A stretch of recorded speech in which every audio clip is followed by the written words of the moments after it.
Base po sa mga naging pahay ni Coach Tim Cone, may hinihintay po siyang pagbabago or balita mula po sa organizing committee ng Asian Games. Maganda po ito. Tutukan po natin. Si Justin Brownlee nagpasiklab na naman po sa bakbakan laban sa LG Shakers. Aminado rin po si Coach Tim Cone na si Justin ang kanyang naging kodigo sa laban. Tutukan po natin yan. Pero bago yan, ingi po tayo ng isang subscription sa lahat ng dumadaan sa ating munting channel kung nagugustuhan niyo po ang ating palabas. Kung medyo mabigat po ang subscription, siguro kahit isang like at isang share na lang po yan. Okay na po ako dyan. Maraming salamat po. Taob ang bumibisitang Koreans sa Gilas, Pilipinas sa score na 86-81. Sa panalong yun ng Gilas laban sa Changwon LG Shakers, anong masasabi ni Coach Tim Cone? Ito sinabi niya sa report ni Martin Dale Bolima ng One Sports. Sa tingin ko, mas mahusay yung laro namin kumpara doon sa inaasahan kong magagawa namin. Pero syempre, hindi mo naman kayang husgahan yan sa isang laro lang di ba? Ang mahalaga kasi dyan sa laro na yan, nagkaroon tayo ng konting tiwala o nagkaroon ng konting tiwala ang players sa isa't isa.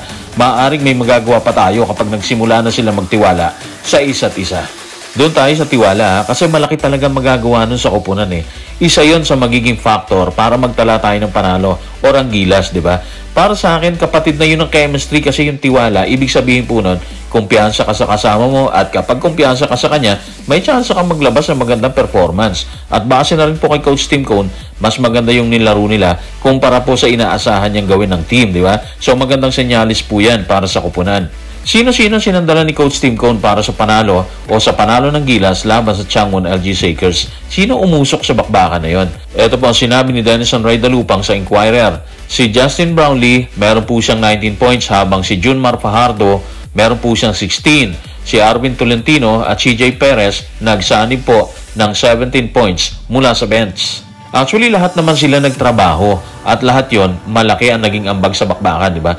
Pero hindi mo talaga maalis yung attention kay Justin Brownlee. Of course, given na yon na magpuproduce po talaga siya para sa koponan kasi naturalized player po siya Pero iba pa rin po yung maturity niya sa loob ng court. Parang ang dating lang nun is kampante yung mga players sa loob kapag andun siya. At ang resulta, teamwork at kalaunan, panalo para sa Gilas Pilipinas, di ba? Sa magandang iniambang ni Justin Brownlee, hindi napigilan ni Coach Tim Cone na magbigay ng kanyang pahayag. Ano nga ba ang sinabi niya tungkol kay JBL? Ito sinabi ni Coach Tim sa report ni Romel Fuertes Jr. sa Inquirer. Para kasing siya yung kodigo namin, lagi tayong makakaasa sa kanya, di ba? Lagi natin siyang maasahan. Kung kailangan natin kumamada, alam natin na naandyan lang siya. Iba kasi yung Justin Brownlee talaga, no? Madali niyang na-adapt yung never say die attitude ng Ginebra. At ang laking bagay no, kasi nagagamit ni Justin yun sa mga crucial na laro at minuto. Nakita na natin yan ang kuhanin nilang gintong medalya sa Cambodia, kaya hindi na tayo nagugulat sa inilalabas ni Justin Brownlee sa laro o sa bawat laro sa kasalukuyan. At mangyayari po yan kapag hindi po siya pinupulikat, di ba? Kasi kapag pinulikat po yan, matindi, hindi talaga siya nakakalaro Hindi maganda yung nagiging laro. Well, kahit naman siguro sino, di ba? Hindi talaga makalalaro ng maganda kapag merong pulikat. Pero kasi sa kaso ni Justin Brownlee, yun ang malimit mangyari po sa kanya, yung pagkakaroon ng pulikat.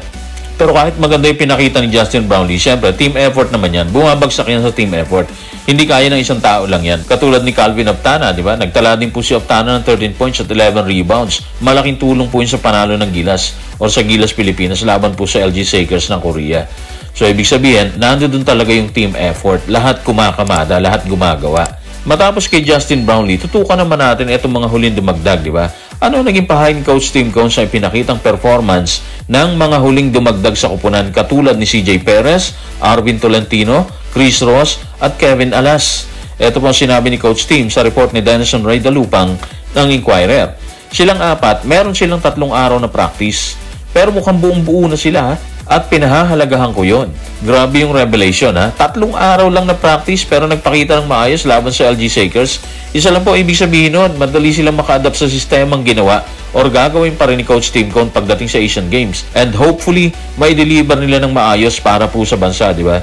So meron pa tayong isang araw bago tumulak sa China, di ba? Kaya paniwala tayo na mas madadagdagan pa ang kanilang husay bago dumating ang araw ng bakbakan. Sa kaso ni Abueva, Romeo, Tautu at Perkins, ano ang masasabi ni Coach Tim Cone? May pag-asa pa ba sila sa Hanay? Tingnan po natin sinabi ni Coach Tim sa report ni Denison Raydalupang na Inquirer. Wala na ba silang pag-asa? Humihinga pa sila. Yan ang masasabi ko. Buhay pa sila. Sinabi sa akin na inaayos pa rin to ng mga leader at ng organizers. At matitiyak natin yan sa 24th. Sa ngayon, meron tayong 12 at sila ang patuloy nating sasanayin. Mula mismo kay Coach Tim Cone, may pag-asa pa silang nakikita sa kaso ni Abueva at iba pang kasama na nauna na pong idineklarang bigo na makasama sa hanay ng Gilas Pilipinas, di ba? At sa tingin po natin, medyo maasa pa rin si Coach Tim na maisama ang apat sakaling magbago ang ihip ng hangin mula dito sa Hagok, di ba? Sa ganung aspeto wala tayo sa position para magbigay ng komento kasi hindi natin alam mga plano ng koponan or yung mga plano ni Coach Tim Cone dito po sa koponan. Sa kabila ng walang kasiguruhang lineup ng Gilas Pilipinas, tuloy ang pagtulak ng grupo ni Coach Tim Cone sa Asian Games. Kailan nga ba ang scheduled flight ng koponan patungo ng China? Ito po ang sinabi ni Richard Lee sa kanyang report sa The Manila Times. Nakatakdang umalis ang Gilas patungong Hangzhou, China sa Sabado, September 23. Ngayon po yan para sa Asian Games. Sisimula ng pambansang koponan ang kanilang gold medal bid sa September 26. Actually, yan ang original na plano. Ngayong araw, September 23, tutulak sila patungo ng China. Pero meron pong pagbabago. Ano ang pagbabagong naganap dyan? Tingnan po natin ang sinabi ni Coach Tim sa report ni Romel Fertes sa Inquirer.